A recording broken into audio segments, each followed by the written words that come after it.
In this tutorial, we're going to go over LeetCode 1295, find numbers with even number of digits. Now in this question, it's saying, given an array nums of integers, return how many of them contain an even number of digits. In this case, we have nums equals 12, 345, 2, 6, and 7, 8, 9, 6, and we get an output of 2. That's because 12 contains 2 digits, which is an even number, and 7, 8, 9, 6 contains 4 digits, which is also an even number. Now, what we can do this intuitively is we can use length and we can convert it to a string. So that's what we're going to do in terms of list comprehension.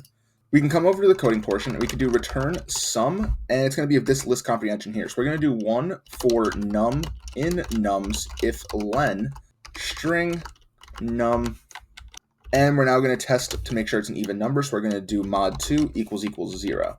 So all we're doing for this list comprehension is essentially returning the sum of all numbers that we replace with this number 1 as long as it fits this condition. Now, to say that in plain English, essentially we're testing the length within each number within the list.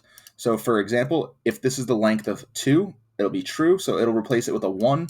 So essentially we're counting the number of examples that fit our criteria.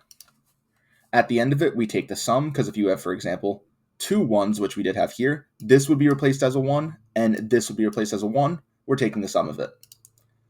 Now we could test this, and you can see it's accepted. We could submit, and you can see this is actually a really strong answer, as it beats 100% of answers in terms of runtime and 90% in terms of memory. Now that's you can do LeetCode 1295, find numbers with even number of digits. Feel free to leave any questions or comments down below or any other LeetCode problems you want to see me solve. That'll be all, and I hope that helps.